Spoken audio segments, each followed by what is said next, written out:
الرحيم عن جابر بن عبد الله الأنصاري عن فاطمة الزهراء عليها السلام بنت رسول الله قال سمعت فاطمة أنها قالت دخل علي عبد رسول الله في بعض الأيام فقال السلام عليك يا فاطمة فقلت عليك السلام قال إني أجد في بطني الدعاء فقلت له أريدك بالله يا أبا من أزواج قال يا فاطمة ائتيني بالكساء اليماني فغطيني به فأتيته بالكساء اليماني فغطيته به وصرت أنظره إليه وإذا وجهه يتلألأ كأنه القدر في ليلة تمام وكمال ما كانت إلا ساعة وإذا بولد الحسن قد أقبل وقال السلام عليك يا أمة وقلت عليك السلام يا قرة عيني وثمرة أفؤادي فقال يا أمة إني أشم عندك راية طيبة كأنها راية جد رسول الله فقلت نعم إن جدك تحت الكساء فأقبل حسن نحو الكساء وقال السلام عليك يا جدا يا رسول الله أتعذرني أن أدخل معك تحت الكساء قال وعليك السلام يا ولدي ويا صاحب حوزي قد زنت لك فدخل معه تحت الكساء وما كانت إلا ساعة إذا بولدي الحسين قد أقبل وقال السلام عليك يا أمة فقلت عليك السلام يا ولدي يا قرة عيني وثمرة أحوالي فقال لي يا أمة إني أشم عندك راية طيبة كأنها راية جد رسول الله فقلت نعم إن جدك وأخاك تحت الكساء فدنا الحسين نحو الكساء وقال السلام عليك يا جد السلام عليك يا من اختاره الله أتعذرني أن أدخل معكما تحت الكساء فقال وعليك السلام يا ولدي ويا شاف أمتك نزلت لك فدخل معهما تحت الكساء فأقبل عند ذلك أبا الحسن علي بن أبي طالب فقال السلام عليك يا بنت رسول الله فقلت وعليك السلام يا أبا الحسن يا أمير المؤمنين فقال يا فاطمة إني أشم عندك راية طيبة كأنها راية أخي وابن عم رسول الله فقلت نعم ها هو مع ولديك تحت الكساء فأقبل علي نحو الكساء وقال السلام عليك يا رسول الله أتعذرني أن أكون معكم تحت الكساء قال له وعليك السلام يا أخي ويا وسيم وخليفتي وصاحبه لواء قد أذنت لك فدخل علي تحت الكساء ثم أتيت نحو الكساء وقلت السلام عليك يا أبت يا رسول الله أتعذرني أن أدخل معكما تحت الكساء قال وعليك السلام يا بنتي ويا بزرتي قد سرت لك فدخلت تحت الكساء فلما اكتملنا جميعا تحت الكساء أخذ أبي رسول الله بطرف الكساء وأوحى بيده اليمنى إلى السماء وقال اللهم إن هؤلاء أهل بيتي وخاصتي وحامتي لحمهم لحمي ودمهم دمي يؤلمني ما يؤلمهم ويحزنني ما يحزنهم أنا حرب لمن حاربهم وسلم لمن سالمهم وعدو لمن عاداهم ومحب لمن أحبهم إنهم مني وأنا منهم واجعل صلواتك وبركاتك ورحمتك وغفرانك ورضوانك علي وعليهم واذهب عنهم الرجس وطهرهم تطهيرا.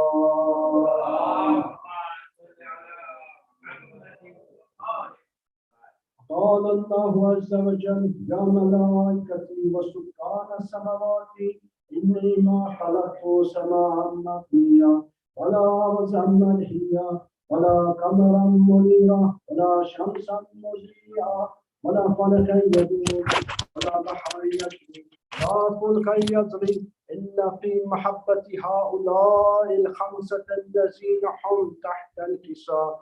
فقال الأمين جبرائيل: يا ربي ومن تحت الكساء؟ فقال عز وجل: هم أهل بيت النبوة ومعلن الرسالة، هم فاطمة وأبوها وبعلها وبنوها.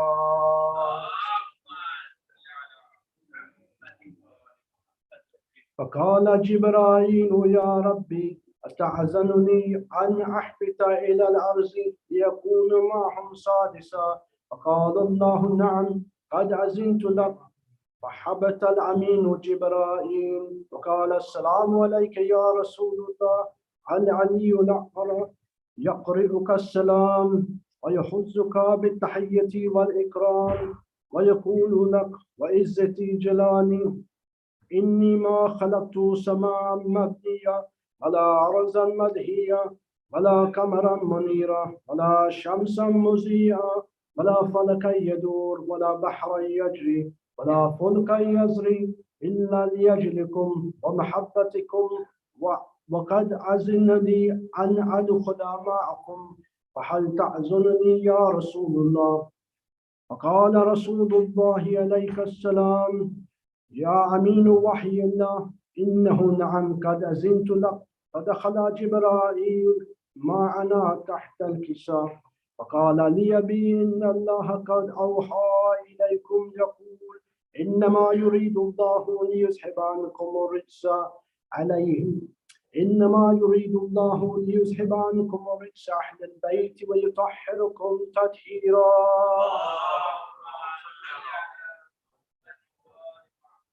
قال علي لأبي: يا رسول الله أخبرني ما لجلوسنا هذا تحت الكساء من الفضل عند الله. فقال النبي صلى الله عليه وآله: والذي بعثني بالحق نبيا واصطفاني بالرسالة نجيا، ما ذكر خبرنا هذا في محفل من محافل تحت الأرض، وفيه جمع من شيتنا ومحبينا، إلا وزلت عليهم الرحمة وحفت بهم الملائكة واستغفرت لهم إلا أن يتفرقوا.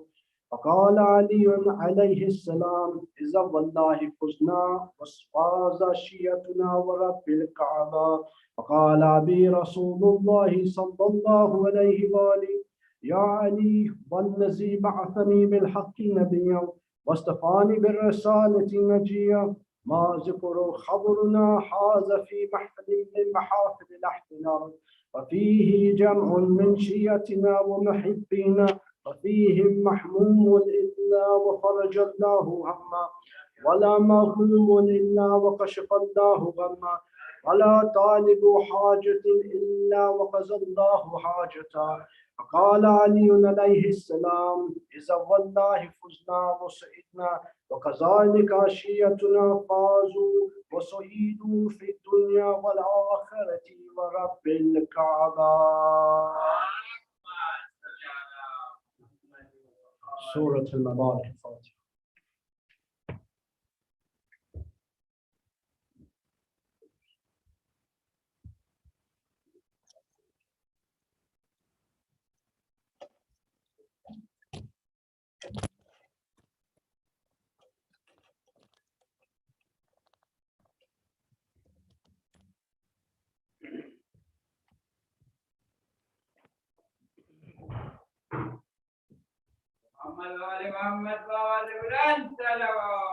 اللهم صل على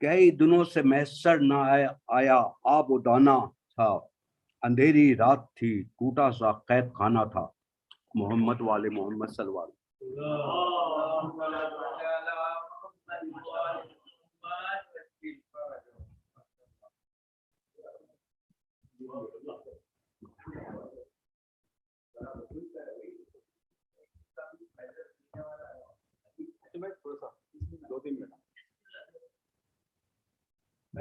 بیبی زینب بنت علی باواز بلند صلوات.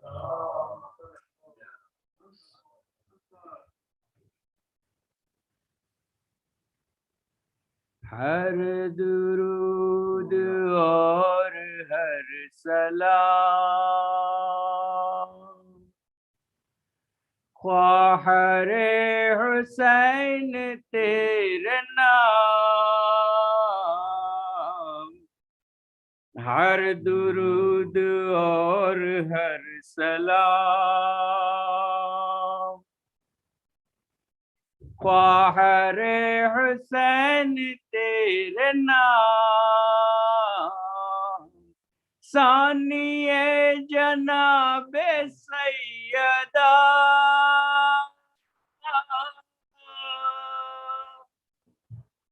اللہ اللہ تیرا حوصلہ، خوب کی حفاظت حرم،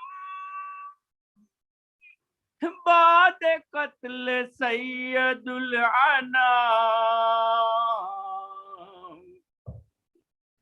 ہر درود اور ہر سلام. بی بی غم اٹھا ہے بہت،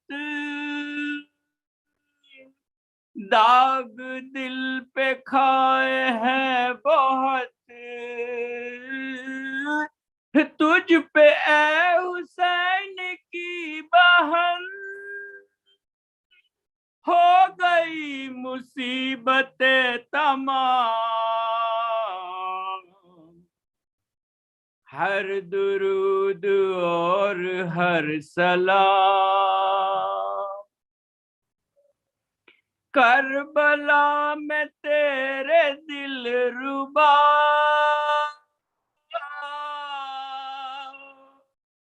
ہو گئے حسین پر فدا، اون اور محمد جری ہو گئے شہید تشنہ کام، ہر درود اور ہر سلام.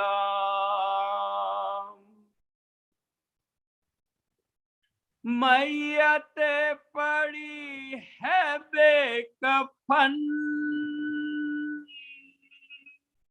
ارے کیا کرے حسین کی بہن، میت پڑی ہے بے کفن، کیا کرے حسین کی بہن، بے کسی او ایسی بے کسی، شام اور کربلا کی شام، ہر درود اور ہر سلام. دولت بطول لٹ گئی، دختر رسول لٹ گئی، چھن گئی سروں سے چادریں اور جلے حسین کے خیام، ہر درود اور ہر سلام. اللہ لعنت اللہ علی القوم الظالمین.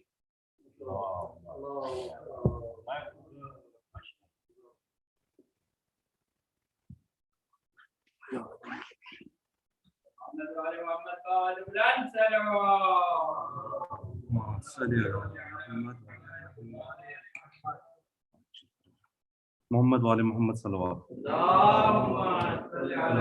محمد والے محمد.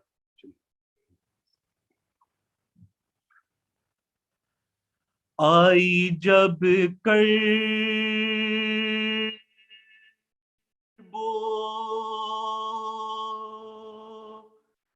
بلا لوٹ کے بنتے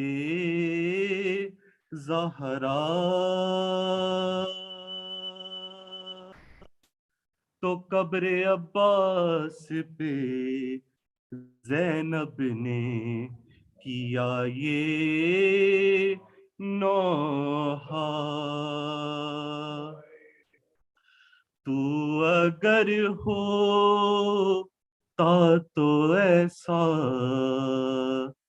نہیں ہوتا غازی. تو اگر ہوتا تو ایسا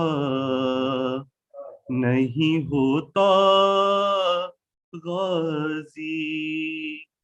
تیری شاہزادی یوں در در نہ پھرائی جاتی. تو اگر ہوتا تو ایسا نہیں ہوتا غازی. کبھی یثرب تو کبھی سوئے نجف دیکھتے تھے.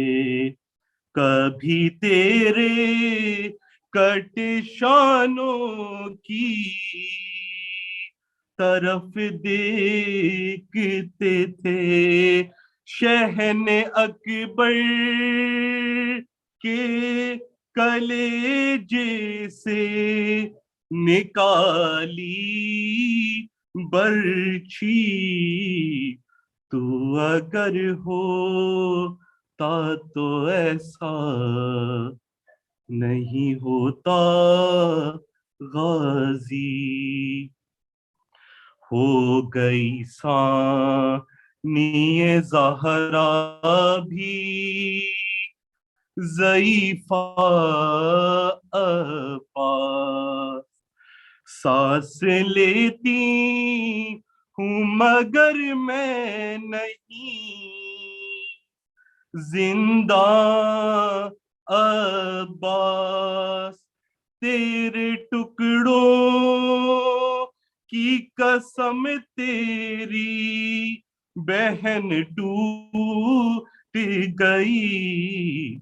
تو اگر ہوتا تو ایسا نہیں ہوتا غازی. پیاس میں بھی تجھے آواز دیے جاتے تھے. زیر خنجر بھی تیرا نام لیے جاتے تھے. گردن شاہ پہ جب شمر چلاتا تھا چھری. تو اگر ہوتا تو ایسا نہیں ہوتا غازی.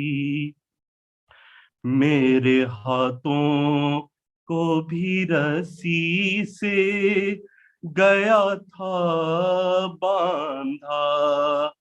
میں بھی ہاتھوں کا نہ لے پائی سہارا بھیا.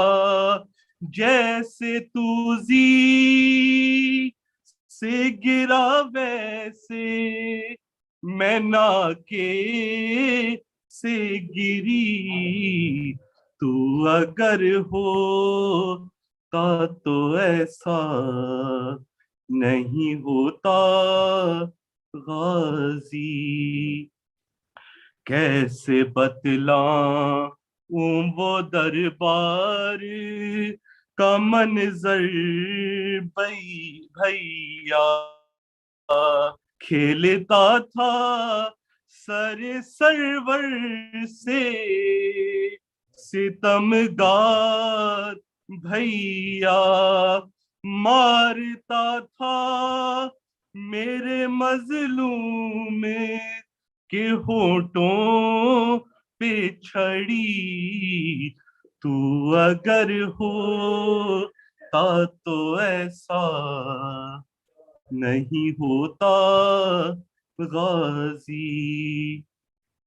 قبر میں چین سے معصوم کو سونے نہ دیا. وہ ستم ڈھا یا گیا کانپی گئی کر بو بلا. لاش ڈھونڈی گئی نیزوں سے علی اصغر کی. تو اگر ہوتا تو ایسا نہیں ہوتا غازی. لڑکھڑاتے تھے بہت پاؤں تو گر جاتے تھے. ہو کہاں میرے جواروں کے یہ فرماتے تھے. لاش ملتی نہ تھی بھیا کو علی اکبر کی. تو اگر ہوتا تو ایسا نہیں ہوتا غازی. تیری شاہزادی یوں در در نہ پھرائی جاتی. تو اگر ہوتا تو ایسا نہیں ہوتا غازی.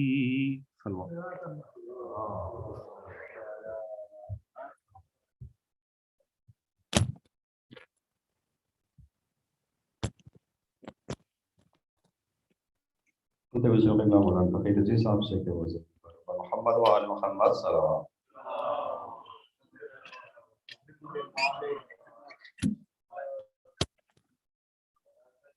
زینب سلام اللہ علیہ قالت لن سلام.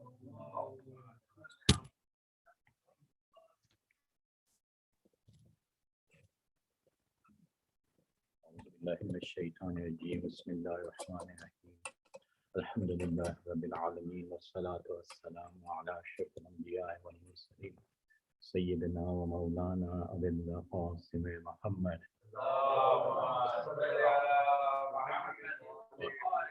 وعلى آله الطيبين الطاهرين المعصومين ولعنة الله على أعدائهم من يومنا إلى يوم الدين. أما بعد قال حضرت فاطمة الزهراء حضرت زینب سلام اللہ علیہا ما رأيت إلا جميل صلوات.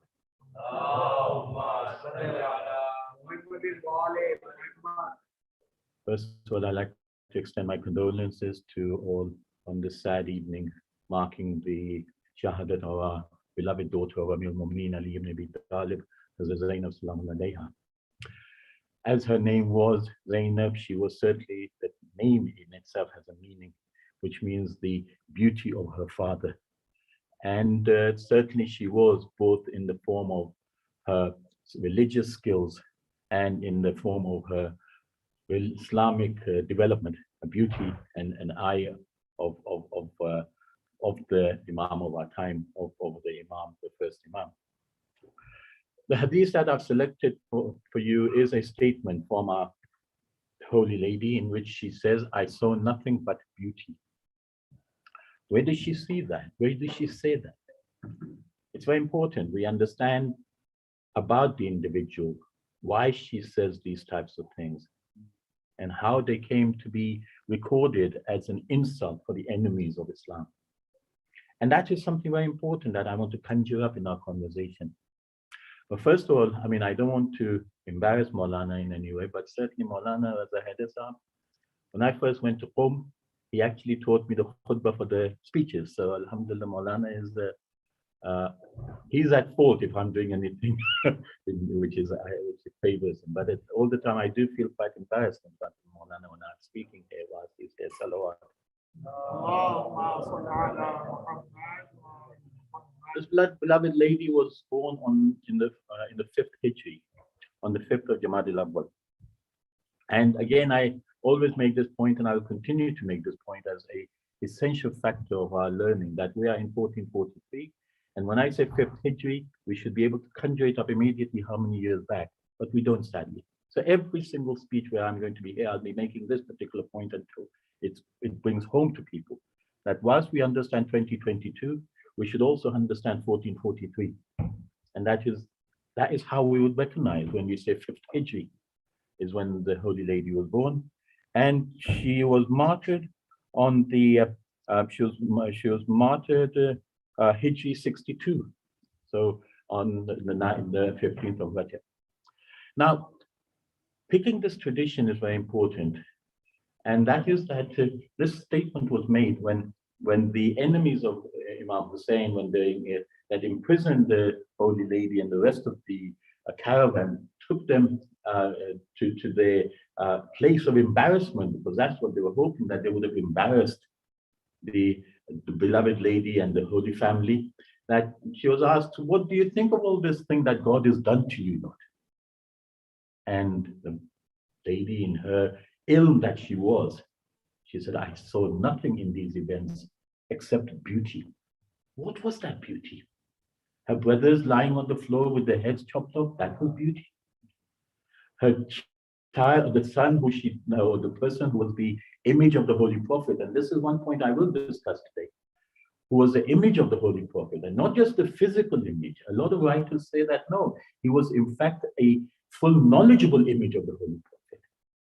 Character and behavior and image. A lot of us just in our explanation of Hazrat Ali Akbar just think that he was just the physical image of the Holy Prophet.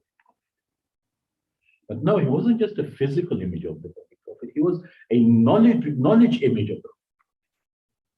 He replicated the Prophet in his entirety as an individual. And that's why I want to bring to our youngsters of our community particularly, that why do we look at why don't we make images like Ali Akbar to copy rather than Bibi to copy? It's very important that we understand that. A lot of our youngsters are imaging present day singers, actors, commentators to say, I would like to be like them. Why don't we say, I would like to be like Ali Akbar? He's a youth of my time. He's a youth, I'm a youth. Why am I striving towards these actors and dancers and singers rather than these who defended the Holy Prophet's message by giving their lives in Karbala?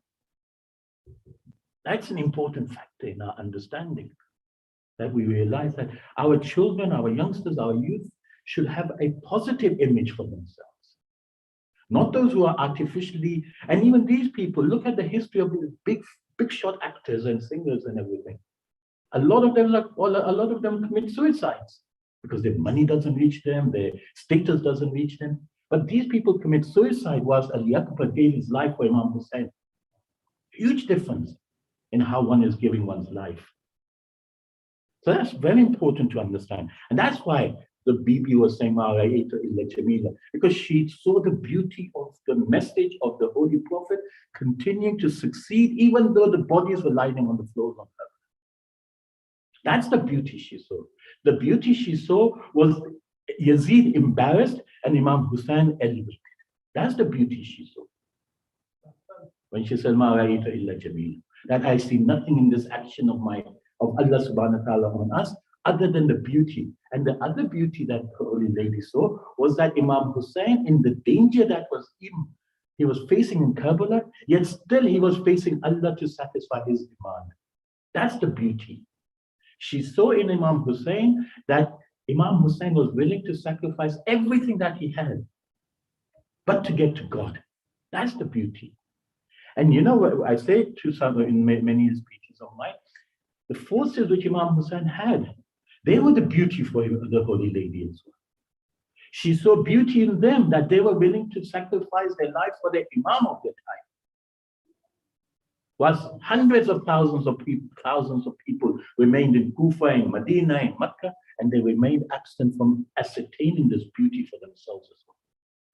That they gave their lives for the Imam of their time. And to give the life for the Imam of your time is something really big if we understand that that is a beautiful thing. That if it's embedded in the hearts of our children, our youth, that we are preparing to give our lives for the Imam of our time, how beautiful is it to be able to come face to face with your Imam? In giving your life, everything that has been entrusted in you, you're willing to sacrifice for the Imam of your time. That's what the followers of Imam Hussein did in Karbala. And that's what, but when we look at this, one very important beauty that Hazrat Zainab Salamullah Alayha was talking about, we ascertain, we acquire from the Quran. We say, what does the Quran talk about? Jamil, Jamal, beauty. Where does the Quran talk about it? It talks about it in Surah Yusuf, where it says, فَصَبْرٌ جَمِيلٌ. Sabr is the Jamil. And you couldn't get any more bigger sabr than Hazrat Zainab Salamullah Alayha in that argument. So that was the beauty that she was talking about. That when her brother Abbas lost his head, she was sabr. When Imam Hussein was sacrificed, she was sabr. When Ali Akbar was sacrificed, she was sabr. When she saw Imam Hussein's daughter dying in the Zindan of Yazid, she still demonstrated sabr.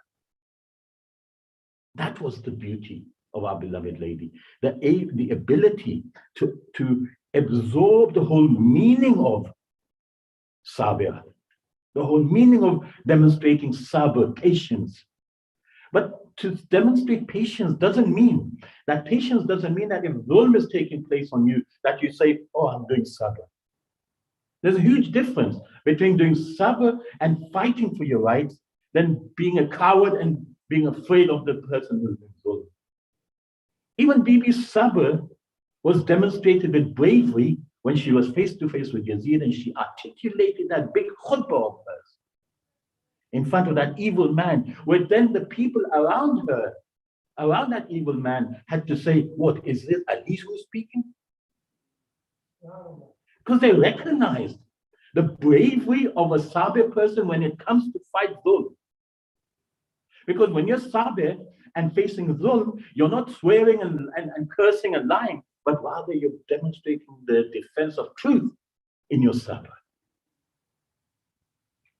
And if you're able to do that, then you're defining the whole role of a person who is fighting for the rights of the oppressed person, yet still showing sabr where they know that the argument has to be properly articulated and prepared to fight that dhulm.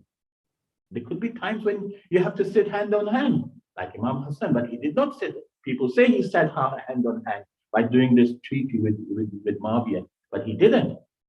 In fact, he demonstrated his bravery in the treaty. The statements in the treaty shows how a brave man can still fight off an enemy like Muawiyah and have statements put into that agreement, which would ultimately force Muawiyah to relinquish his throne. That's bravery. So we have to understand that when Surah Yusuf, because this ayat appears twice in Surah Yusuf, ayat number 18 and ayat number 83, where it says, "Fasabrun jamilun," but patience is the best thing. Of course, there's a whole story around Hazrat Yusuf, why this whole issue of patience, that when the cloth of Hazrat Yusuf was brought to his father demonstrates a whole numerous years of patience waiting for his son to appear again. Salawat.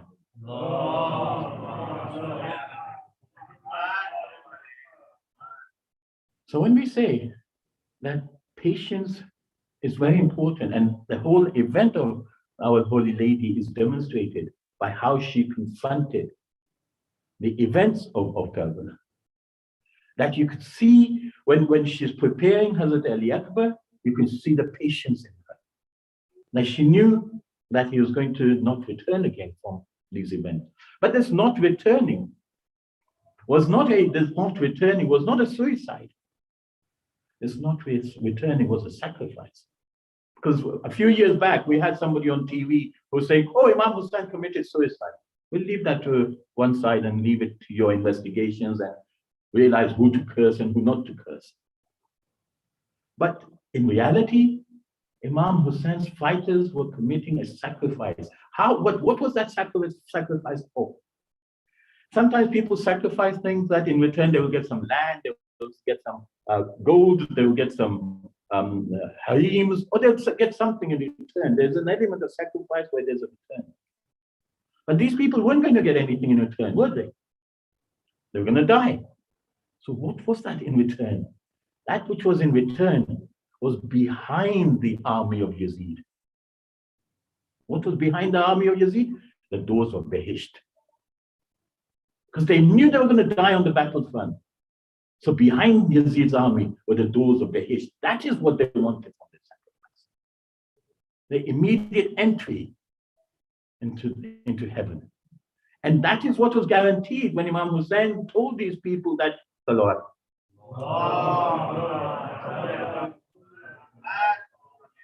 When our Imam told them that you're not going to get any bounties, you're not going to get any gold, you're not going to get any solid thing to demonstrate to people that, look, this is what I got from the Battle of Karbala, which the enemies did. They went back with that animal of a person who could not take the ring of our Imam's off his hand. He chopped off that finger of the Imam to take the ring. He went back home and showed to people, look, I got this ring of Hussein's hand.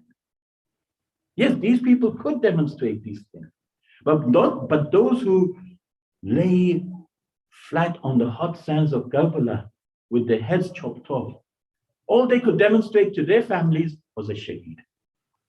And this is what we see when zulm is confronted, that the beloveds do become shaheed, but the message never dies. I remember when I was in Iran, whilst I was studying in Qom during the time when the Iran-Iraq war was taking place. And this is something you don't have to remember historically. We're told that the first Gulf War and the second Gulf War. Yes, there's the first Gulf War and the second Gulf War between Iraq and America. But the very first Gulf War was in 1980 to 1988 when these despotic leaders of America, England, and other people encouraged Saddam Hussein to fight against Iran immediately after the government of Islamic Republic of Iran was created. From 1980 to 1988, there was an 8-year war, which these people pumped with weapons and things to Saddam so they can try and destroy Iran. So that was the first Gulf War. Don't ever get confused that first Gulf War was the one which America kicked out Saddam from Kuwait. The second Gulf War was when when America got Saddam executed. No, these were the second and third Gulf Wars. But the first Gulf War was between 80 and 88, where they tried to create a big gulf between the Muslim Ummah. So I was in Qom, and a body was brought from the war fund, but the people of responsibility did not want to give this body to the mother. So the mother argued and fought with the leaders of the war, the generals and things, and eventually they said, okay, give the body to the mother, but just be with her because she'll be very, very hurt when she sees the body. So the body was given to the mother, and the body was without a head. The body was without a head. And you might have seen a few pictures last year from Iraq and Syria, where a young lad is being dragged away by ISIS. Hujaji, his name was. His body was also, head was chopped off. But this lady, the body of her son was given to her. And she said to the generals Why were you reluctant to give me the body? They said, mother, we were afraid that you'll see your son, young son's body without a head. And you know what she done? She turned towards Karbala. She turned towards Karbala and said, Bibi, what do these people think? In front of you, there were 72 heads, bodies without heads. This is just one of my sons. Why were they afraid? I am accustomed by what you have given as sacrifice. And in the same manner, a friend of mine was in Mashhad, and he was staying with a family, and he could hear crying from the reception area. He went down and he saw the mother of the house in front of 3 pictures of her son crying. So he said to himself, let me try and make her a little bit happy and make her relax a little bit. He said, mother, don't worry, you've sacrificed your 3 children, because this was again in the at the war front between Iran and Iraq. He said, mother, don't worry, you've sacrificed your sons for Imam Hussein, for Allah subhanahu wa ta'ala, against the enemies of Islam. You know what she turned around and said?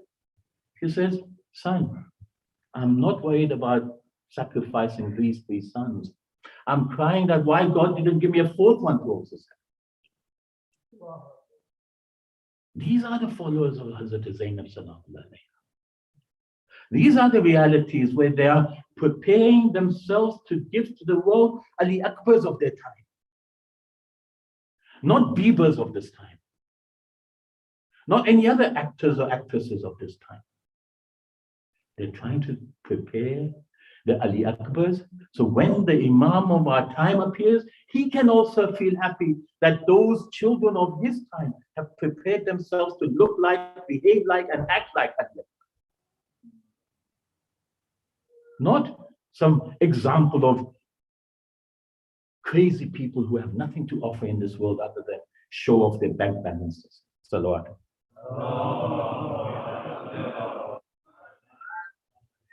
That's why last time on Milad of Mawla Amir al-Mu'mineen, I used this hadith and I use it again for you today. Where it is, if you do genuinely want to be a standard bearer, particularly the sisters, if they want to be standards of Hazrat Zainab Salamun alayha, then they have to take on board for themselves messages from her father as well. And one most important message is that message where he says, Kuna lil-zalim khasman wa lil-mazlumin awna. That hate and detest he who creates dhulm, and support and respect and assist he who is a Muslim.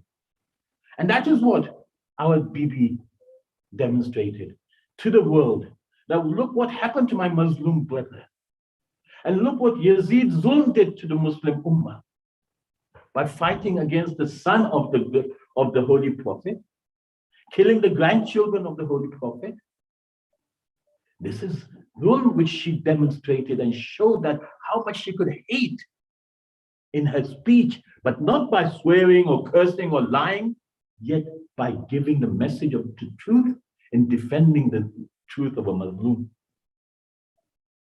And that's why we have to be alert in this day and age, recognizing the detestful behavior of a zalim, and recognizing, and that's why it's so important, brothers and sisters, that we understand that in this day and age, there's so much dhulm taking place that we have to stand in that same position like Bibi stood at the Talay Zainabiyya, looking at how her brother was being killed, that we stand at our own Tala, looking at how Muslims are being killed in this world.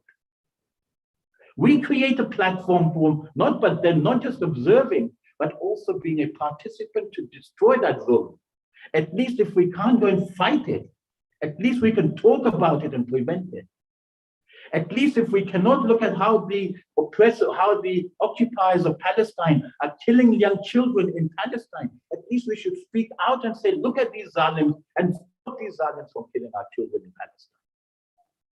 This is our responsibility. This is our duty. And yet we have friends and associates, even people with this uniform, trying to help to legitimize the existence of this occupying state. Bahrain has done it, Morocco has done it, Sudan has done it, Emirates has done it, and also some Maulanas in England are doing it. Trying to legitimize the existence of the Zionist state, which is the zalim of this time at the moment. And you know, Imam Khamenei says, I don't want weapons of destruction. I don't want a nuclear weapon. It's still, they say, you've got it, mate. The guy who's saying, I don't want it, you're telling him you've got it. You see, you have to be alert, because my time is finishing and I don't want to take too much time on Maulana. You have to be alert. Nuclear energy does not only create nuclear bombs. Nuclear energy creates energy for factories and productions in this world. What frightens this world is at the moment when Iran produces a car, it produces it for 5,000 pounds. With nuclear energy, it will produce it for 1,000 pounds. That will destroy their market. That is why nuclear energy is so dangerous in Iran. And similarly for anybody who wants to stand up for their rights. So we have to be very alert, brothers and sisters. For if we're not alert of where the zalim is coming from, who the zalim is, and who the Muslims are, and what is Mazlumiyat? Mazlumiyat doesn't mean just you sit with your hands under your legs and say, oh, I'm being oppressed, I'm being oppressed, I'm being oppressed. A Mazlum is one who fights against the zalim suppresses him, then he becomes a Muslim. He doesn't become a Muslim by just having his hands under his thighs and say, look, I'm being oppressed, look, I'm being oppressed. That's not oppression, that's stupidity. You know you can defend yourself, but you don't. A Muslim is one when he's come out to fight and he's been oppressed, then he becomes a Muslim. Not by acting sad. And that's why it's so important that when we say we're waiting for the 12th Imam, we don't wait with our hands under our legs, but we prepare for his appearance by making our children, our adults, and our youngsters ready for that appearance, by making them strong to understand and recognize what zulm is. And that is why, to conclude, I would like to say, because I think I'm just touching the time of my limited period that I have to address you, is when it came to our Holy Lady fighting Yazid, she fought with her tongue. She fought with a movement which was so strong with the speech that it could not be confronted with the sword of Yazid. Of any type of oppression of Yazid could not destroy the strength of that tongue of that lady, that holy tongue of that lady, the blessed tongue of that lady. And we see, and when we see even on that last day, when our Holy Lady standing on that Talay Zainabiyya, that she calls out, is there not anybody, is there not a single Muslim who'd help my brother? Knowing that now her movement is to start. When her brother fell off the horse, she recognized that he's not going to be coming back. And his not coming back means that she has to now carry her nephew, Zain al-Abidin, carry her niece, Sakina, and carry all the ladies throughout this forthcoming journey from Karbala to Kufa, then from Kufa to Sham, from Sham to Kufa, and then to Sham, and then from there to Medina. She will be the one who will be carrying. And she sees how her sister-in-law, Rubab, suffers in this process. It is said on the day when they were leaving from Sham, that Hazrat Zainab says to Hazrat Rubab, Habib, sister-in-law, come, we're leaving to go back to Medina. That Hazrat Rubab says, where am I going? Why am I going to go back to Medina where I've left my daughter here and my husband and son in Karbala? I pray that inshallah Allah subhanahu wa ta'ala keeps us protected, makes us prepares us for the appearance of the 12th. And if we're not alive, then we train our next generation to join him. I pray that inshallah Allah subhanahu wa ta'ala protects this organization, Idara-e-Jaaferiya, protects the Islamic Republic of Iran, that inshallah they become tools to deliver the communities to Imam al-Zaman. Bismillah ar-Rahman ar-Rahim. Allahumma kulli waliyika al-Hujjat ibn al-Hasan, salawatuka alayhi wa ala aba'ih, fi hadhihi as-sa'ati wa fi kulli sa'a, وليا وحافظا وقائدا وناصرا ودليلا وعينا حتى تسكنه أرضك توأ وتمتعه فيها طويلا برحمتك يا أرحم الراحمين. میں گزارش کرتا ہوں مولانا حسن عباس ادوی صاحب سے کہ وزیر منبر خدمت ثانیہ زہرا زینب کبریٰ سلام اللہ علیہا بارکان سلام.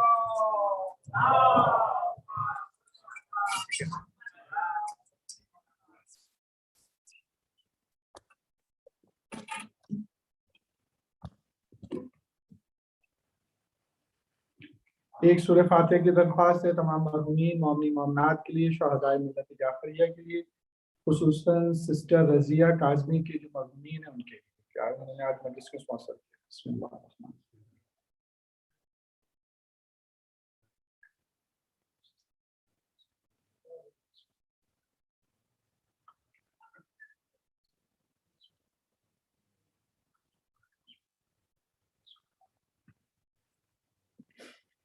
اعوذ باللہ من الشیطان اللعین الرجیم. بسم اللہ الرحمن الرحیم. الحمد للہ رب العالمین. الصلاة والسلام علی سیدنا و مولانا و شفیع ذنوبنا حبیب الہی ابی القاسم مصطفیٰ محمد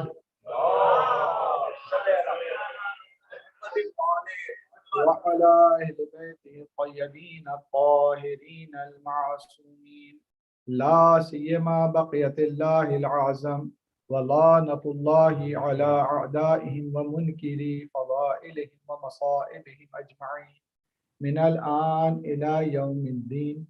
أما بعد فقد قال الله الحكيم في كتابه الكريم. بسم الله الرحمن الرحيم. یا ایھا الذین ان تنصروا اللہ ینصرکم ویثبت اقدامکم. صلوات پڑھیں محمد وآل محمد.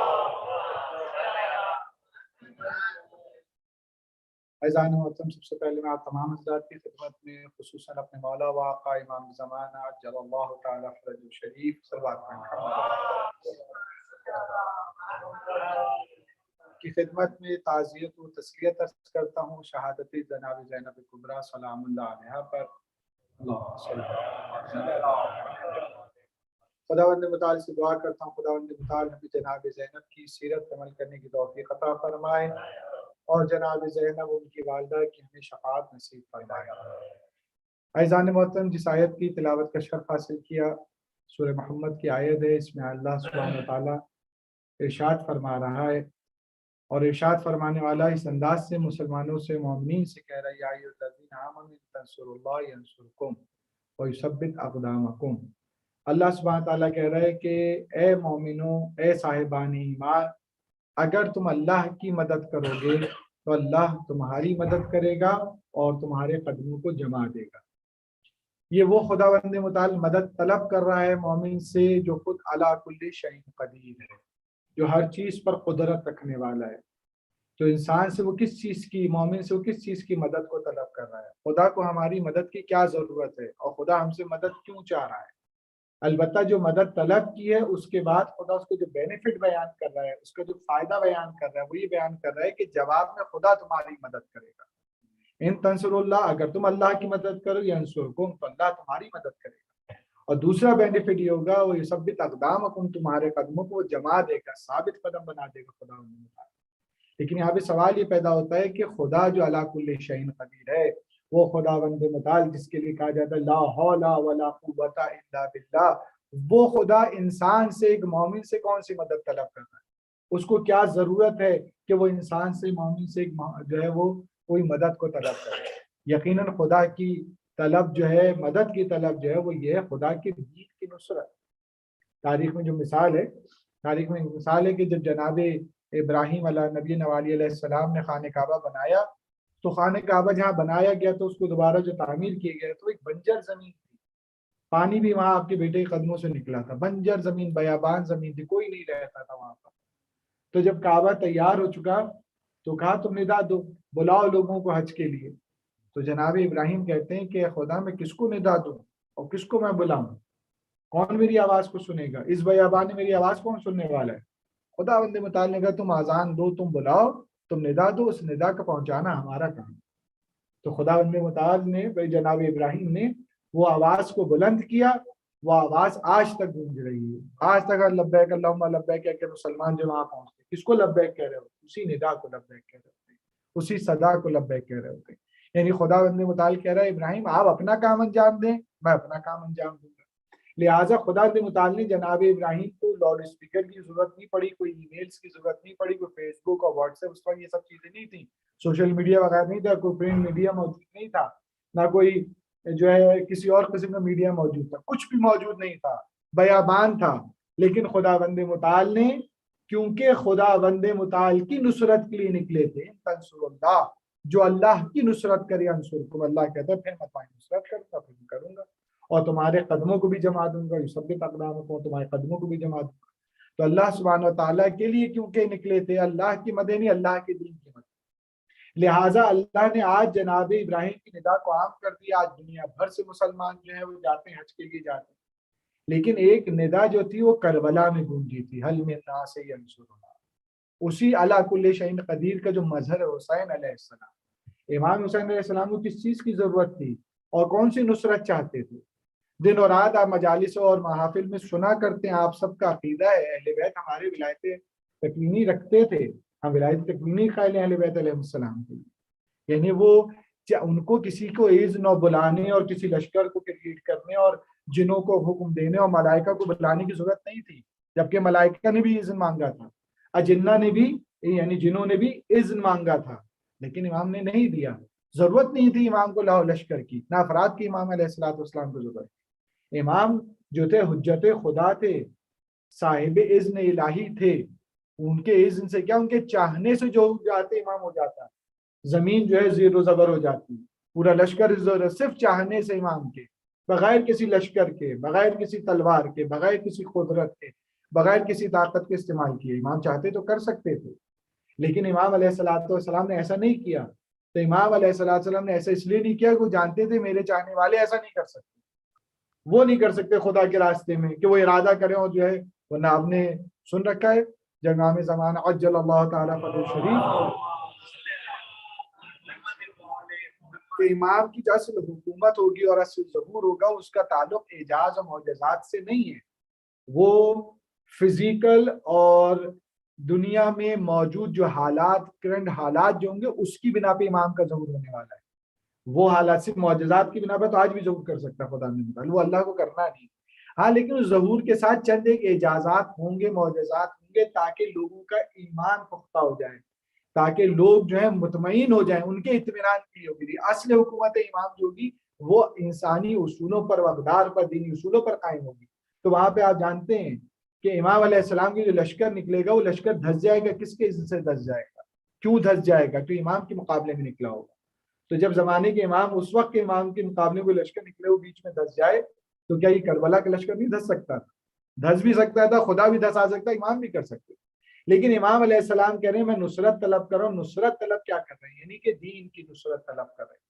وہ دین، امام جیسے کہ جناب ابراہیم نے آواز دی تھی، بڑے محدود زمانے میں آواز دی تھی، امام نے بہت محدود مکان میں آواز دی تھی، زمان اور مکان میں ٹائم اور پلیس کے حساب سے بہت محدود تھا جناب ابراہیم کا پیغام.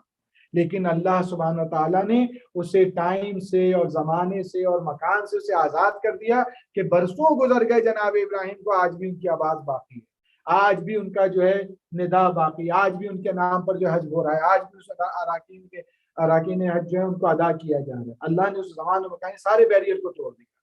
ظاہری طور پہ کربلا میں جب امام حسین نے آواز اٹھائی تھی تو اس وقت بھی امام علیہ السلام نے بہت محدود زمانے کی آواز اٹھائی تھی. ایسے وقت جب خود امام جا رہے تھے، عاشور کا دن تھا، اس میں بھی چند لہجے کے لیے آواز کو بلند کیا تھا. کربلا جیسے ماحول میں جہاں کوئی چاہنے والے ہی موجود نہیں تھا، جو چاہنے والے تو شہید کر دیے گئے تھے، امام کس کو آواز دے رہے؟ امام قیامت تک آنے والے چاہنے والوں کا آواز دے رہے تھے. آنے والی انسانیت کو آواز دے رہے تھے، آنے والے شعوروں کو آواز دے رہے تھے، آنے والی عقلوں کو آواز دے رہے تھے، آنے والے بیدار افراد کو آواز دے رہے تھے کہ اگر تم میری مدد کرنا چاہتے ہو، مدد تو اللہ کے دین کی مدد ہے، یہ اللہ کے دین کی مدد جو امام علیہ السلام نے، تو امام حسین علیہ السلام کو بھی ریٹرن کیا ہوگا؟ اللہ نے کیا ریٹرن کیا؟ اللہ نے، امام نے قیام کیا اللہ سبحانہ تعالیٰ کے، اللہ کے دین کی نصرت کی. آج تک دین خدا امام حسین کے نام پر باقی ہے، آج تک دین خدا جو امام حسین کے نام پر باقی ہے، آج تک دین خدا کی ضمانت جو ہے وہ کربلا ہے. جب تک کربلا باقی، امام حسین جو ہے دین باقی خدا نے بتا کربلا امام حسین ہے. لیکن امام حسین علیہ السلام کی اس ندا کو جو خدا نے نشر جو کیا ہے، اس آواز کو جو نشر کیا، اس کے وسیلے کا نام زینب کبریٰ ہے. جناب زینب وہ ہستی ہیں جنہوں نے کربلا کو نشر کیا. امام حسین نے برپا کیا کربلا کو، جناب زینب نے نشر کیا، اور نشر کر کے اس آواز کو ہمیشہ کے لیے محفوظ کر دیا. اس وسیلے کو جناب ابراہیم تھے، یہاں پہ جناب زینب سلام اللہ علیہ، کہ انہوں نے امام حسین علیہ السلام کو اس پیغام کو اس طرح سے نشر کیا اور اس طرح سے رسوا کیا یزید کو، کہ یزید جو ہے وہ آج بھی یزیدیت جو گوشوں کے ناروں میں پائی جاتی ہے، یہ جناب زینب کے کارناموں میں. لیکن کربلا کیا ہے؟ کربلا دین کی حفاظت کا نام ہے، کربلا دین کی محافظت کا نام ہے. کربلا جیسے دین کسی ثقافت کا نام نہیں ہے، تو کربلا بھی کوئی ثقافت نہیں ہے. دین کسی بھی طرح کے رسم و رواج کا نام نہیں ہے، کربلا بھی رسم و رواج کا نام نہیں ہے. یہ بہت اہم پیغام ہے. کربلا رسم و رواج نہیں ہے، کیونکہ دین رسم و رواج نہیں. جس کے لیے کربلا کو برپا کہ اگر وہ رسم و رواج ہوتا تو کربلا بھی رسم و رواج. اگر دین کوئی ثقافت کا نام ہوتا، کسی کلچر کا نام ہوتا، بنائے ہوئے انسان کے کلچر کا نام ہوتا، تو یقیناً وہ کربلا کے کلچر بنایا ہوا ہوتا. نہیں، ایسا کچھ نہیں ہے. دین جو ہے اللہ سبحانہ تعالیٰ کے دین، کربلا اور دین میں رابطے ہی پایا جاتا ہے. دین انسان کے سلیقے کا نام ہے، انسان کی آرزوؤں اور تمناؤں کا نام دین ہے. میرے سلیقے کا نام، میری آرزو کا نام دین ہے. تو کربلا کیسے آرزو کا نام ہو سکتا ہے، سلیقے کا نام ہو سکتا ہے؟ کربلا کسی کے پرسنل سلیقے کا نام نہیں ہے، کربلا کسی کے پرسنل آرزوؤں کا نام نہیں ہے. کربلا جو ہے وہ دینی اقدار کا نام ہے. کربلا دین کے لیے برپا کی گئی ہے، تو ہمیں حقیقت دین دیکھنی پڑے گی. جو دین ہوگا کربلا اسی طرح سے. لہٰذا آپ دیکھیں دین کیا چیز ہے. دین اللہ کا دین، اسلام اللہ کا دین ہے. کربلا اس دین کی محافظت کا نام ہے. دین فطرت کی آواز ہے، کربلا فطرت کی بیداری کا نام ہے. دین شعور کا پیغام ہے، کربلا بیداری شعور کا نام ہے. اگر انسان سو جائے، شعور ختم ہو جائے، وہ وہاں ختم ہوتا ہے جہاں کربلا نہیں ہوتی. کربلا شعور کو بیدار کرتا ہے، اور دین بیداری کا، دین شعور کا پیغام لایا ہے. انسان کو باشعور بنانے آیا ہے، انسان کو بافطرت بنانے آیا ہے، انسان کو خدا کے دین سے اہم احکام سے ہم آہنگ کرنے آیا ہے. خدا بند متعال کے پیغام کو نشر کرنے کے لیے دین آیا ہے، خدا کے احکام کے نفوذ کے لیے آیا ہے. لہٰذا دین حقیقت ایک رکھتا ہے، اسی طرح کربلا ایک حقیقت رکھتی ہے. اور ہمارے زمانے جو ہو رہا ہے، کربلا کو رسم و رواج بنایا جا رہا ہے، کربلا کو ایک سلیقہ اور ذوق بنایا جا رہا ہے، کربلا کو ایک ثقافت کی صورت دی جا رہی ہے، کربلا کو جو ہے ایک ایونٹ بنایا جا رہا ہے، کربلا کو ایک جو ہے صرف تصویر بنائی جا رہی ہے. کربلا یہ نہیں ہے سامنے محترم. کربلا ایک جاگتا پیغام ہے، ایک حیاتی پیغام ہے، ایک بیداری کا پیغام، ایک شعور کا پیغام، ایک فطرت کا پیغام ہے، ایک حقیقت کا پیغام ہے. یہی وجہ ہے جان محترم کہ جنہوں نے کربلا کو نشر کرنے والے کے لیے آج لاکھوں مجالس ہوتی ہیں، آج لاکھوں مجالس ہوتی ہیں، لاکھوں کی تعداد میں مجالس ہوتی ہیں. کس بنا پر ہوتی ہیں؟ ایک ضعیف آواز جسے زینب کبریٰ کہا جاتا ہے، جو اسیر آواز بھی تھی، ضعیف آواز بھی تھی، نسواں آواز بھی تھی، اس آواز نے یا حسین بلند کیا تھا. خداوند متعال کے دین کے لیے اگر کوئی نصرت کرتا ہے تو خداوند متعال اس کی نصرت کرتا ہے. جناب محمد حنفیہ جو تھے، انہوں نے جب دیکھا جناب مظلوم کربلا کو کہ آپ نے عراق کا ارادہ کیا ہے، تو آپ روکنے آئے اور منع کیا آپ نے اپنے بھائی کو کہ نہ جائیں. آپ جانتے ہیں اہل عراق کیسے ہیں، بابا کے ساتھ کیا ہوا، بھائی کے ساتھ، بھائی حسن کے ساتھ کیا ہوا، آپ کیوں جا رہے ہیں عراق کے ساتھ؟ امام علیہ السلام نے کیا جواب دیا تھا؟ قد شاء ان یراک قتیلا.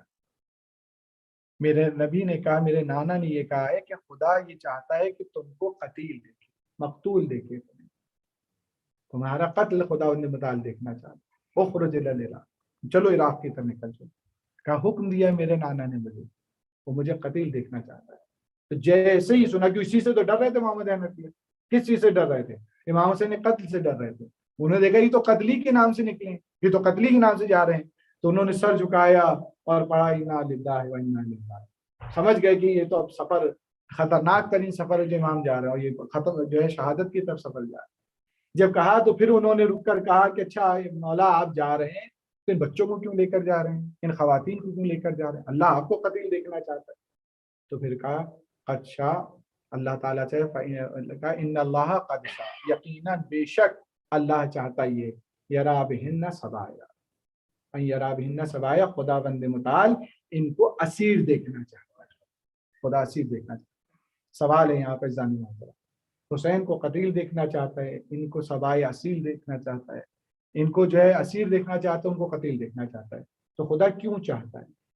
اس کے معنی یہ ہے, اس روایت سے پتہ چلتا ہے کہ قتل امام حسین سے کام مکمل نہیں ہونا تھا.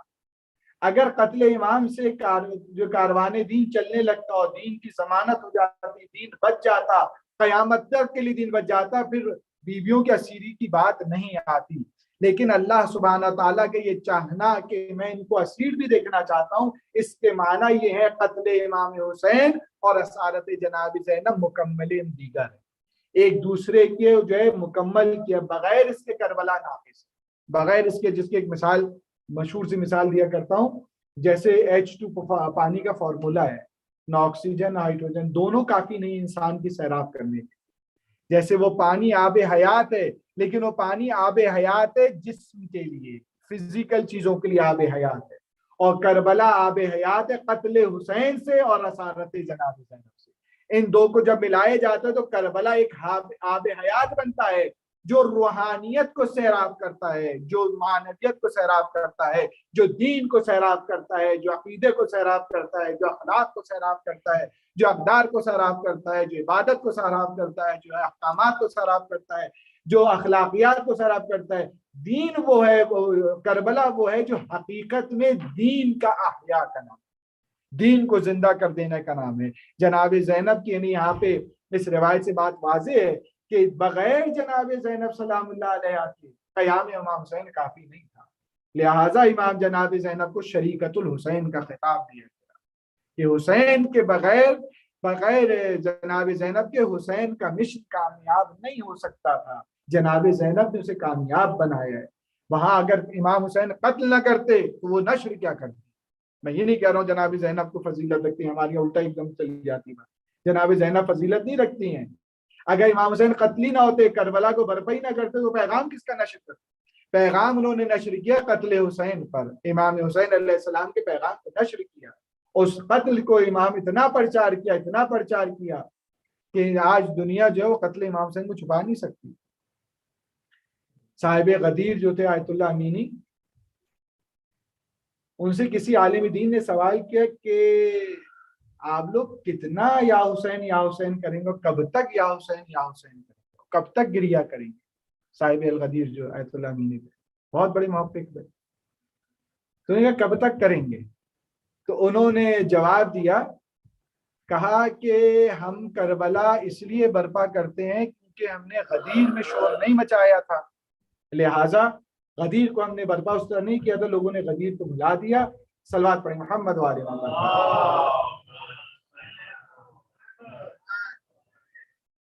لہٰذا خدا جیسے بھلا دیا, یہ کربلا کو اگر ہم ایسی بھلا دیتے تو ایک دن کا دن بنا دیتے, یہ کربلا بھی بھلا دیا.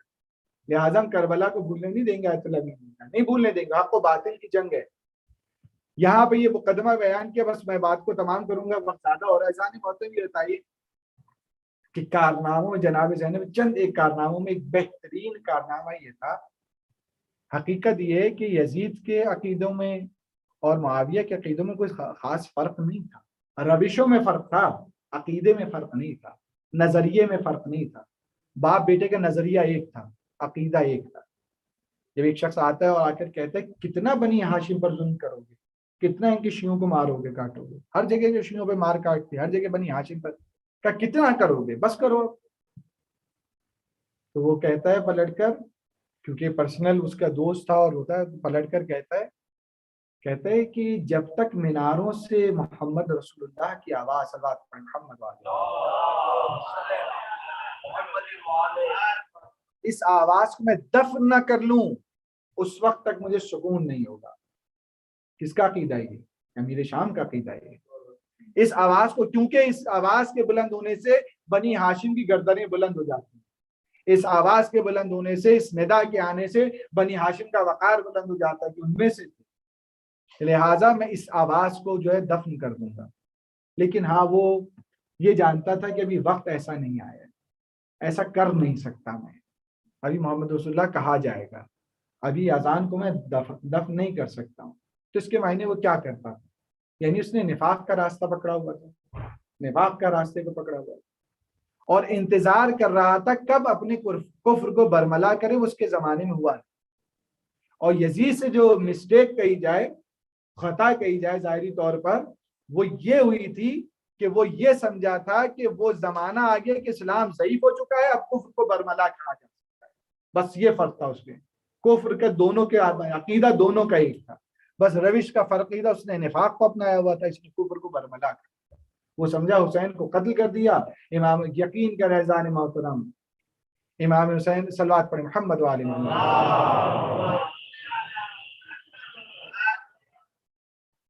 کربلا میں امام حسین علیہ الصلوۃ والسلام کے قتل نے لوگوں کو بڑی بیداری دی ہے، لیکن جناب امام حسین نے کربلا میں برپا کر کے یزید کے کفر کو عیاں کیا ہے. لیکن جناب زینب نے جو کام کیا وہ یہ کیا، اس کفر کو دوبارہ نفاق کی طرف پلٹنے پر مجبور کر دیا. مجبور کیا. کیوں مجبور کیا؟ اگر مجبور نہ کرتی جناب زینب، وہ نفاق کیا ہے؟ وہ نفاق یہ ہے کہ پھر احترام کے ساتھ اہل بیت علیہ السلام کو مدینے پہنچایا گیا، پھر ان سے پوچھ کر آزادی دی گئی، ان کے شرائط پر آزادی دی گئی، جو کہا ان کی کیا ہے، یہ سب نفاق تھا. کیا اہل بیت کا واقعی نے احترام پلٹایا؟ واقعی نہ، ایسا نہیں تھا. پھر کیا اگر ایسا تھا تو پھر کیوں ہوا؟ مدینے کو تاراج کیوں کیا گیا؟ مکے کو برباد کیوں کیا گیا؟ یہ اعلان کفر تھا. اور یہ حقیقت سی بات ہے جان محترم، یہ بہت حقیقت کی بات ہے. امام حسین علیہ الصلوۃ والسلام کے قتل نے اسے جرت اتنی دے دی تھی. اس نے دیکھا یہ عالم اسلام خاموش بیٹھا ہوا ہے، میں نے حسین کو برملا قتل کروا دیا، میں نے میدان میں قتل کروا دیا، لاکھوں کے مجمع میں نے قتل کروا دیا، درباروں بازاروں میں نے پھرا دیا، اور عالم اسلام میں سکوت کاری ہے.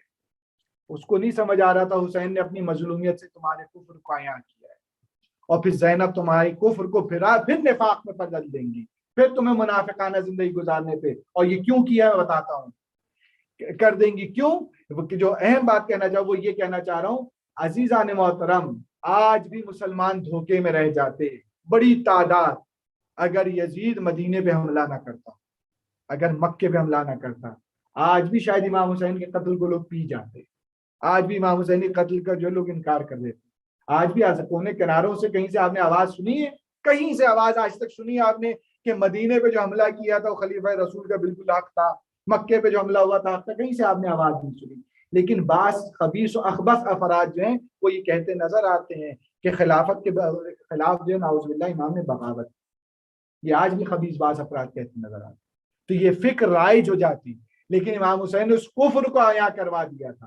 اور جناب زینب نے کیا کیا؟ کہا اس یزید کو، کہا وہ وقت نہیں آ گیا تم سمجھے اسلام ختم ہو گیا ہے، تم نہیں اسلام قبول کرتے، جاؤ منافق بن کے زندگی گزارو. اب یہاں پہ ایک سوال میں آپ سے کروں گا، یہ جو نفاق ہوتا ہے اور کفر میں فرق کیا ہے اسلام کی نسبت اگر دیکھا جائے؟ نفاق میں زندگی گزارنا دلیل ہے عظمت اسلام، اور کفر کے ساتھ زندگی گزارنا ہے اس کے معنی اسلام ضعیف ہو گیا ہے.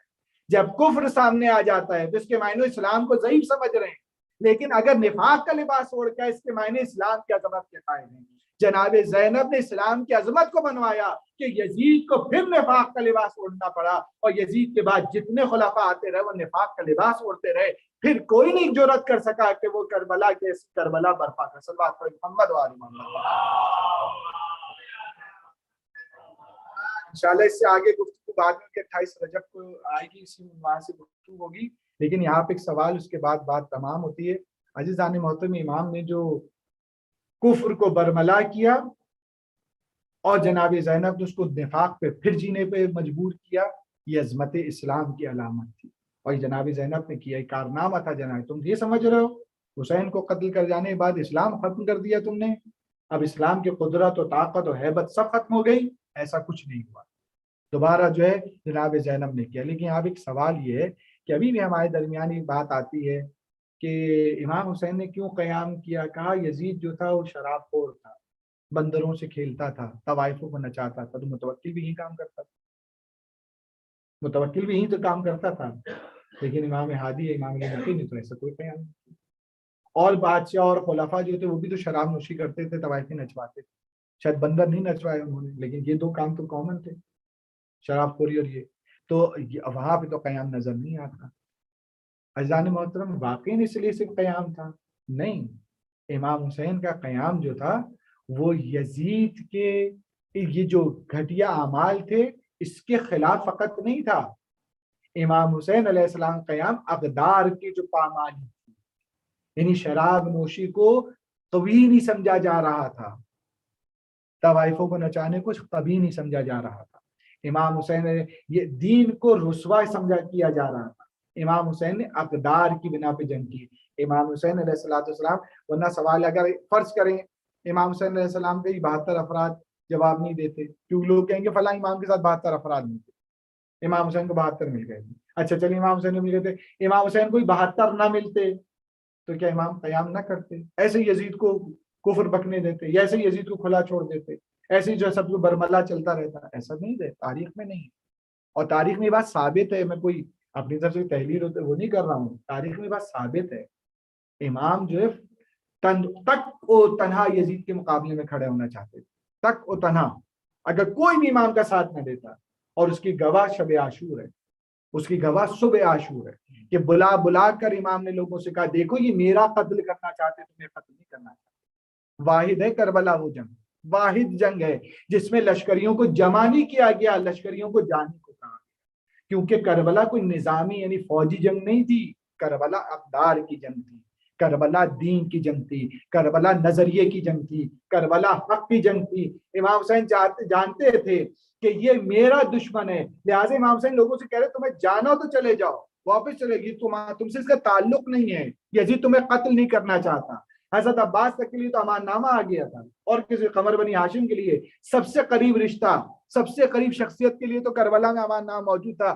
جب جناب عباس کے لیے امان نامہ کربلا میں موجود ہے تو کیا اوروں کے لیے امان نامہ نہیں ہوتا؟ سب کے لیے ہو سکتا تھا، امام ویسے ہی آزاد کر دیں. لیکن امام علیہ السلام نے بیان یہ کیا کہ میں نہ تمہاری وجہ سے قیام کر رہا ہوں، نہ اس لیے کہ تم نے میرا ساتھ دیا قیام کر رہا ہوں، میں اپنے وظیفے پر قیام کر رہا ہوں، اپنی ذمہ داری پر قیام کر رہا ہوں. تم کوئی نہ بھی ہوتے تب بھی میں یزید کے خلاف کھڑا ہوتا، تب بھی میں اس کی بیعت کا انکار کرتا، تب بھی اس کو میں برملا کرتا، تب بھی اس کے کفر کا اعلان کرتا، تب بھی اس کے کفر کے نقاب کو ہٹاتا، تب بھی میں اس کے جو ہے حقائق کو لوگوں کے سامنے بھیجتا اور اپنی مظلومیت جو ہے اپنی قربانی دے دیتا. یہی کربلا کا نتیجہ ہے، اور یہی کربلا عزیزان محترم یہ حقیقت آج کربلا جو باقی ہے یقیناً جناب زینب کی کاوشوں کا نتیجہ ہے. آج بھی نفاق باقی ہے، ایسا نہیں کہ اسلام میں سے نفاق ختم ہو گیا. اور آج عظمت اسلام کو آپ کم کر دیجیے تو آج بھی منافق نکل کر آ جائے گی، جس کو ہم کہتے ہیں خوارج سوچ نکل کر آ جائے گی. آج بھی خوارج سوچ کے سپورٹر بہت زیادہ موجود ہیں. پچھلے سال پاکستان میں یاد ہے آپ کو کہ اس اتنے بڑے اسٹیج سے یزید کے حق میں نعرے لگائے گئے، تو اس کا نفاق کے جراثیم موجود ہیں. لیکن بعد میں کیا ہوا؟ خود ہی توبہ کروائی گئی، خود ہی لوگوں نے ایک دوسرے کو برا بھلا کا، خود اہل سنت نے مخالفت کی، اس لیے کہ ابھی وہ وقت ہی نہیں آئے. جناب زینب نے جرأت ہی نہیں دی کوئی یزید کی حمایت کر سکے، دی نہیں. اتنا رسوا کیا جناب زینب، اتنا رسوا کر کے یزید کو کہ قیامت تک یزید کبھی صاحب عزت نہیں بن سکتا. حسین ہمیشہ صاحب عزت رہیں گے، حسین کی عزاداری ہمیشہ عزت کا وقار کی سبب بنے گی، حسین کی عزاداری دنیا بھر میں اسی طرح باقی رہے گی. عزیزان محترم یقیناً وہ بیوی جو ہے ان کی قربانی بہت بڑی قربانی تھی، اور یہ قربانیوں کا سلسلہ کیوں بچپن سے دیکھتی آ رہی تھی. جس بیوی نے چند برس کی عمر میں کائنات کے اشرف ترین وجود کا جنازہ اٹھتے نہیں دیکھا، اسی حجرے میں دفن ہو گیا پیغمبر کا جنازہ. تشیع کرنے والے لوگ نہیں تھے، کلمہ پڑھنے والے اتنے لوگ موجود تھے، تشیع جنازہ نہیں پیغمبر کا ہوا. چند افراد نماز جنازے میں شرکت کر رہے ہیں، دیکھ رہی تھی اپنے نانا کی مظلومیت کو بھی دیکھا، اپنی ماں کی ٹوٹی پسلیوں کو دیکھا، اپنی ماں کو روتے ہوئے دیکھا، اپنی ماں کو اذیتوں کے ساتھ جناب زینب در و دیوار کے درمیان پستے ہوئے جناب زینب نے دیکھا ہے کس طرح سے صبر کرتی تھی، کیسے صبر کرتی تھی، کس طرح سے جناب زینب یہ تربیت ہو رہی تھی جناب زینب کی۔ وہ زینب آپ توجہ کیجیے اور غور کیجیے عزیزان محترم، جس زینب کے لیے علی جیسا شیر دل رکھنے والا علی اپنی گلیب سے اتر جائے اور اترنے کے بعد کہے کہ بیٹا مجھے اس لیے اتار دو کہ میں چاہتا نہیں ہوں زینب مجھے اس حال میں دیکھے، میں کہوں گا مولا زینب ایک تو ضربت لگی آپ کے سر پر، آپ ایک ضربت کو بھی زینب سے چھپانا چاہتے ہیں، یعنی باپ کا دل تنا اپنی بیٹی کے لیے کہتا میں نہیں چاہتا میری بیٹی مجھے اس حال میں دیکھے کہ ایک ضربت بھی میرے اوپر لگی کہ میرے بابا کا یہ حال ہو گیا۔ میں کہوں گا 1900 زخم زینب نے دیکھے، تلے زینب یا میں کھڑے ہو کے کہا اب آپ ہی کو مسلم، ارے تمہارے درمیان کوئی مسلمان بھی نہیں، میرا بھائی بابا جایا ذبح کیا جا رہا ہے۔ جناب زینب نے حسین کا سنیچے پہ بلند دیکھا، زینب نے جناب حسین کا لاشا پامال دیکھا، وہاں چند پسلیاں ٹوٹی دیکھی، کربلا میں حسین کی پسلیوں کو بے بس دیکھا، پامال جنازہ دیکھا۔ یہ زینب کی قربانی ہے، یہ زینب کا صبر ہے، اس پر بھی زینب شکر خدا کرتی ہے۔ عزیزوں آپ دیکھیں انسان کا حوصلہ کتنا ٹوٹ جاتا ہے جس بی بی نے 72 جنازے دیکھے ہو، 18 بھائیوں کے جنازے دیکھے ہو، علی اکبر جیسا کا جنازہ دیکھا ہو، اونو محمد کا جنازہ دیکھا ہو، وہ بی بی ابھی بھی اتنی قوت و طاقت کے ساتھ ہے کہ جب کوفے پہنچتی ہے ایک مرتبہ اس کن کا سارا قافلہ خاموش ہو گیا، سارے افراد خاموش ہو گئے، حتیٰ کہ اونٹ اور جو گھوڑے تھے ان کی بھی نانے کی آواز ختم ہو گئی۔ یہاں تک تاریخ نے لکھا جناب زینب کے اس کو کہنے سے جو گلے میں گھنٹیاں پڑی تھی انہوں نے بھی بجنا چھوڑ دیا، یعنی زینب اپنا اختیار بتا رہی ہے ہمیں مجبور نہ سمجھنا کیونکہ خدا نے مجھے اسیر دیکھنا تھا، اس لیے زینب اسیر ہو کر آئی ہے۔ ایک مرتبہ خطبہ غربہ شروع کیا، یہاں خطبہ شروع ہوا، یہاں پر ایک صحابی نے سوال کیا جو آنکھوں سے نابینا ہو چکے تھے، سوال کیا اے لوگوں یہ بتاؤ کہ قیامت برپا ہو گئی یا علی دوبارہ زندہ ہو گئے؟ کہا نہ علی زندہ ہوئے نہ قیامت برپا ہوئی، کہ یہ لہجہ علی میں کون گفتگو کر رہا ہے؟ بتانے والے نے کہا خدا کا شکر ادا کرو تمہاری آنکھیں نہیں ہے، یہ علی کی بیٹی ہے جو برہنہ پہاڑ پہ بیٹھی ہے، بے کجاوا اونٹ پر بیٹھی ہے، جو بے ردا اونٹ پر بیٹھی ہے اور بیٹھ کر خطبہ دے رہی ہے۔ امامہ اتار کے سر پیٹنا شروع کیا کہ خدا تو نے وہ آنکھیں نہیں دی کیا زینب کی بے ردائی دیکھتے؟ ایک ابن زیاد کے پاس گیا اور جا کر کہا ابن زیاد کچھ بھی کر لو اب انقلاب برپا ہو جائے گا، ہر طرف کوحرام برپا ہے، ہر آنکھیں اشک بار ہے۔ یزید نے کہا کچھ تدبیر، ابن زیاد نے کہا کوئی تدبیر کرو کہ زینب کو خاموش کیا جائے، ہر کوئی خاموش ہے، یہ علی کی بیٹی ہے کون خاموش کرے، بنی ہاشم کے خاندان کی زبان ہے کون خاموش کرے؟ لیکن ایک خبیث اور اخبث شخص بل کے اٹھا صرف ابن ذوالجوشن اور اٹھ کر کہتا ہے میں زینب کی آواز کو بند کر سکتا ہوں، کہ وہ نیزہ لا کر دو جس پر حسین کا سر سوار ہے۔ وہ نیزہ اٹھایا، زینب کے سامنے کر دیا، اس اونٹ کے سامنے جس پہ زینب سوار تھی۔ ایک مرتبہ جمال امامت کو دیکھا، زینب خاموش ہو گئی اور کہا بابا آپ نے اسیری کی تو خبر دی تھی، یہ نہیں بتایا تھا بہن کے سامنے بھائی کا ترلایا جائے گا. الا لعنت اللہ القوم الظالمین. ماتم حسین یا حسین یا حسین یا حسین یا حسین یا حسین یا حسین یا حسین یا حسین یا حسین یا حسین یا حسین یا حسین یا حسین یا حسین یا حسین یا حسین یا حسین یا حسین یا حسین. جب ردا سر سے چھینی میں صدا دیتی رہی تو نہ آیا غازی. جب ردا سر سے چھینی میں صدا دیتی رہی تو نہ آیا غازی.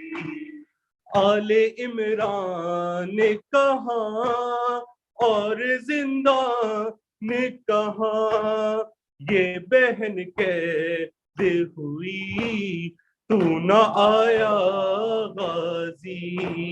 جب ردا سر سے چنی میں صدا دیتی رہی تو نہ آیا غازی.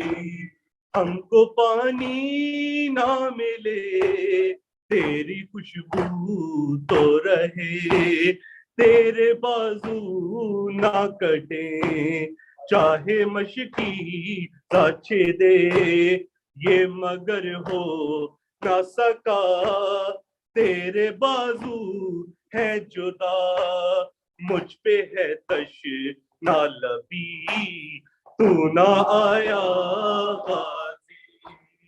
جب ردا سر میں صدا دیتی تو نہ آیا غازی. دھوپ میں تو تھا شجر تجھ سے آباد تھا گھر ہے برہنا میرا سر کیا نہیں تجھ کو خبر ہے علمدار وفا اس بہن کو باخدا تجھ سے دھارس کی بڑی تو نہ آیا غازی. جب ردا سر سے چنی میں صدا دیتی رہی تو نہ آیا غازی. آ گئی شام علم لٹ گئے اہل حرم ریت پر جلتی ہوئی ہو گیا ٹھنڈا علم پرسہ دینے کے لیے مجھ سے ملنے کے لیے آ گئے بابا علی تو نہ آیا غازی. جب ردا سر سے چلی میں صدا دیتی رہی تو نہ آیا غازی. کیا کہوں شیر میرے بے ردا ہم کو لیے یہ مسلمان سارے شہر در شہر سے گئے ہلکت کوفہ کبھی ہلکت شام میں کبھی اور ہاں ہم پہ ہنسی تو نہ آیا غازی. جب ردا سر سے چلی میں صدا دیتی رہی تو نہ آیا غازی. کتنی بے بس تھی بہن ہے شہنشاہ وفا نام لے لے کے میرا جب یہ ظالم نے کہا ناز تھا جس پہ تجھے اب بلاؤ نہ اسے اور میں روتی رہی تو نہ آیا غازی. جب ردا سر سے چنی میں صدا دیتی رہی قید خانے میں قضا جب سکینہ کو ملی، دیکھ کے کرتے کا کفن بچی دفنائی گئی، اس گھڑی نا میں تیرا صورت ناد علی، بس میں دوہراتی رہی تو نہ آیا غازی، جب ردا سر سے چنی میں صدا دیتی رہی تو نہ آیا غازی، آل عمران نے کہا اور زندہ نے کہا یہ بہن کیسے ہوئی تو نہ آیا غازی، جب ردا سر سے چنی میں صدا دیتی رہی تو نہ آیا غازی۔ حسین حسین حسین اللهم صل على محمد۔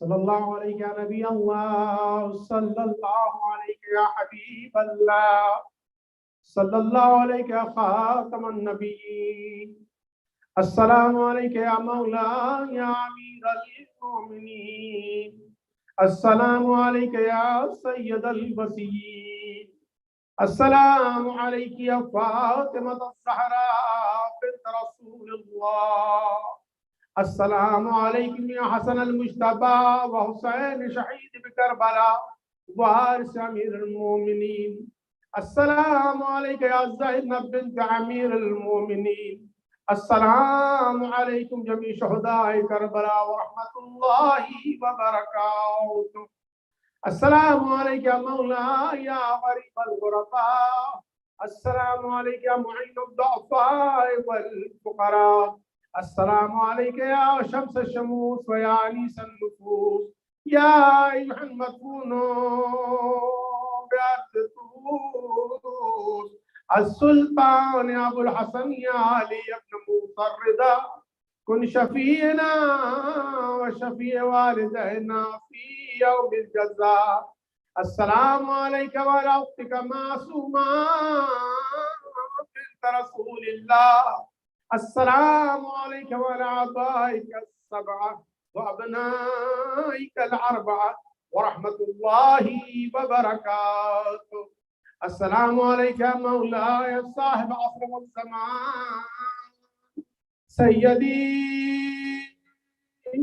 الامان الامان الامان من فتنة الزمان، السلام علیکم یا خلیفۃ الرحمن، السلام علیکم یا شریک القرآن، السلام علیکم یا امام الانس والجان، عجل اللہ تعالی فرجک وسهل الله تعالى مخرجك وظهورك وجعلنا من أنصارك وشيتك ورحمة الله وبركاته، اللهم صل على محمد وآل محمد، اللهم كن لوليك الحجة ابن الحسن صلواتك عليه وعلى آبائه في هذه الساعة وفي كل ساعة وليا وحافظا وقائدا وناصرا ودليلا وعينا